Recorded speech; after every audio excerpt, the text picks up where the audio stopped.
This lad is absolutely fantastic. I'm sure you're going to love him. I love him. His name's Lewis Calvert. Go wild and crazy for Lewis Calvert, everyone!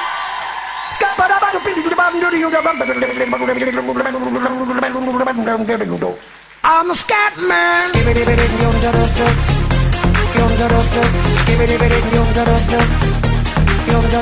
a scat man. Hello! It's like that song. It's a good song. Is anyone supporting Movember? Anyone growing a muzzy? Yeah. I was torn between that song and another one to help promote testicular cancer. Like, I thought it was a bit insensitive to play Check Yourself Before You Wreck Yourself. So, but if you've got a minute, fellas, have a check, you know. It's nice to be here. I do like dance music, or scatty 90s music, because I like to dance. It's like the only way I can get into girls. And I mean, I'm not like a big muscly fella. I mean, I'm not muscly for a few reasons. I mean, I've got a small stomach and a fast metabolism and huge feet of purple ackee. You know? I have been trying to gain a bit of weight. Like the doctor said, just eat 3 square meals a day, which I've been doing. Been eating 3 square meals a day. I'm fucking sick of waffles.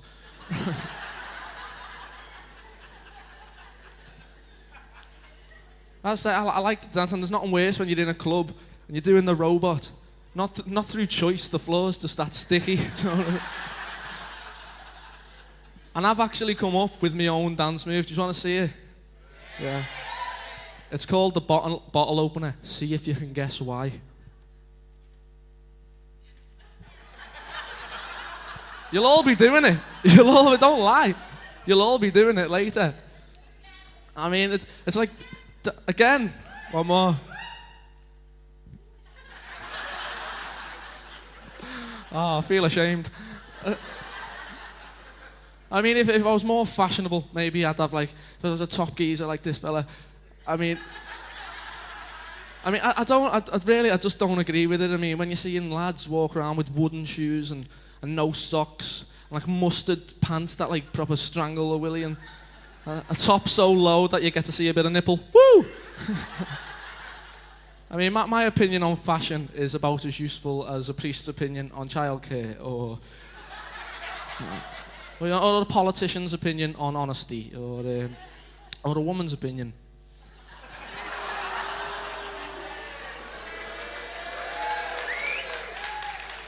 It's just a joke. Obviously, priests can be left alone with kids. No, I don't do religious jokes. I mean, like, personally, I think, like, believe whatever you want to believe. Personally, I think organised religion is a lot like the Sun newspaper. I don't think anyone should fucking buy it. So, you know.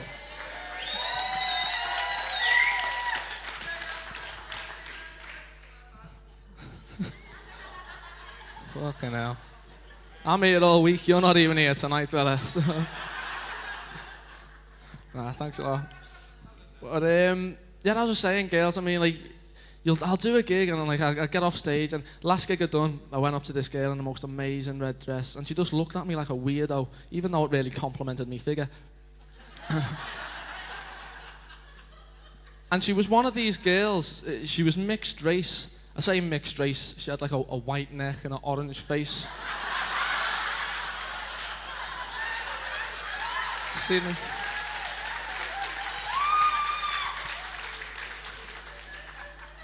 And she had this thing, and there's something about it that scared me. Like, I'm arachnophobic, so when she had like these 2 tarantulas sitting off on her eyelids, that's all that about. And she done what girls do nowadays, you know, when like they draw their eyebrows on, but she'd used a jet black marker pen, right? And she'd done one eyebrow, angry. She had one angry eyebrow, and the other one was surprised. So she's walking around looking like The Rock. She's going, "If you smell."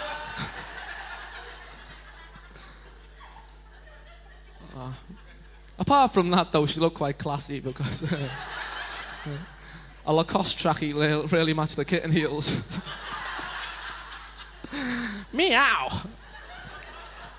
Oh, it's a good gig, this. It's a good gig.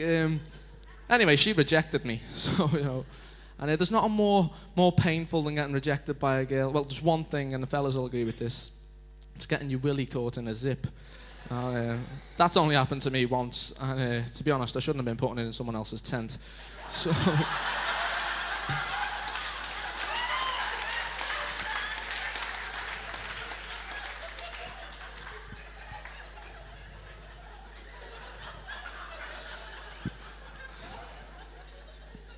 Won't happen again, touch wood.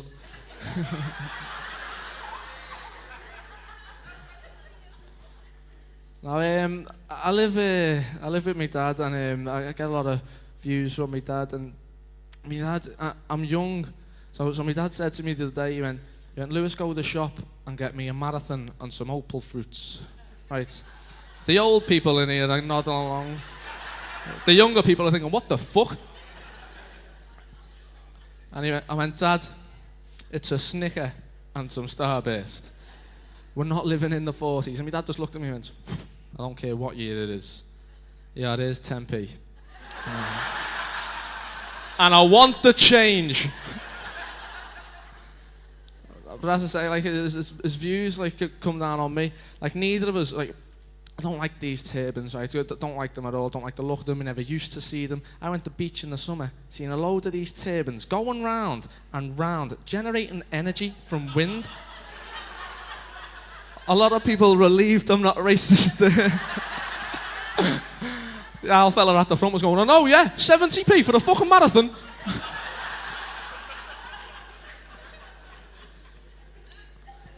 Did we all have a good bonfire night? Yeah, well, just tell your faces. Like the funniest thing I seen on bonfire night was a Catherine wheel. Now you might think, oh, that's not that funny. But it was nailed to a dog.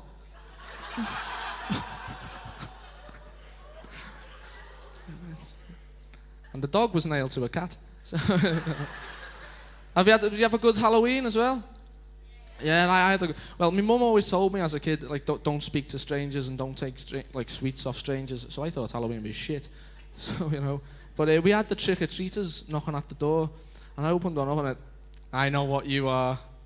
You're a pirate. And this little girl, she just nodded and went, you are DVD.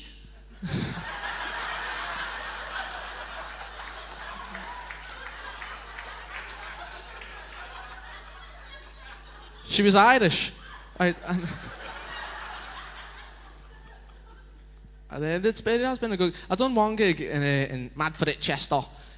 Manchester, to me and you. Yeah, let me finish the story. And I was in this little working man's pub, and it was on the stage, they had like a stripper's pole, but they'd unscrewed it. They put it at the back, and everyone could see it. So I'm up there doing the business, and some drunk woman shouts out,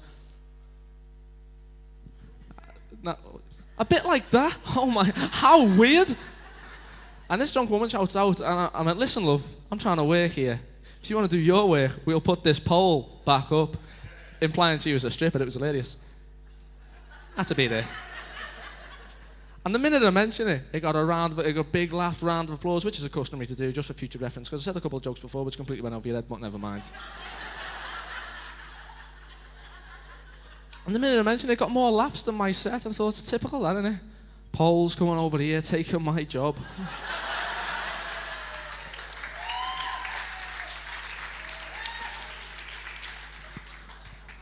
I've recently found out I've got a mild case of OCD.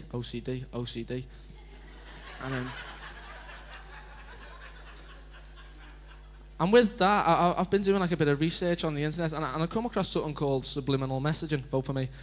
And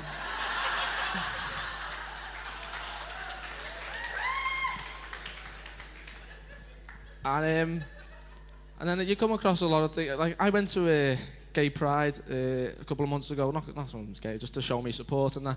And I seen a sign there that said, "Gay is great, great is gay." I thought, is it?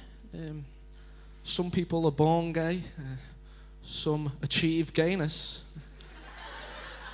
some have gayness thrust upon them.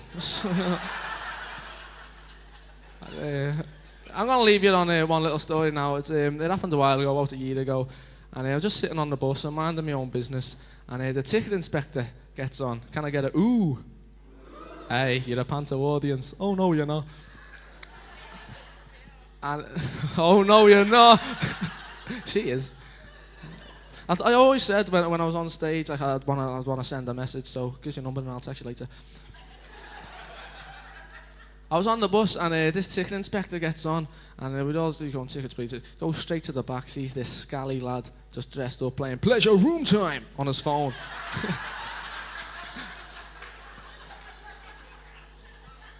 And the ticket inspector looks at him and goes, ticket please. The lad.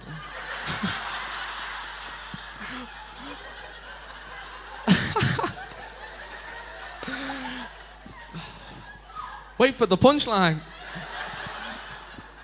As he looks at him, he goes, here you go, one more.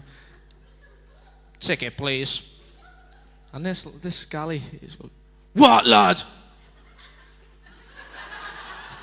Gives him like this evil twitch, yeah? And ticket inspector, unfazed, he just looked at him and went, ticket, please. And then this scally just snapped. He went, listen, I've shit-betted inspectors than you.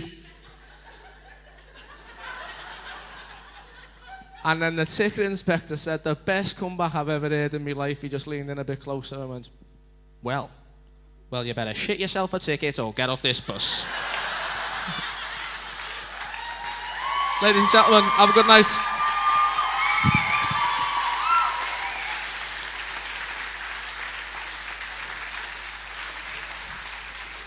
Lewis Calvert, everyone! Yes! In second place, we had the absolutely amazing Mr. Lewis Calvert, everyone!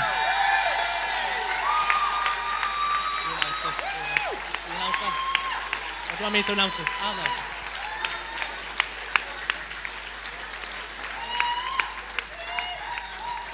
Okay.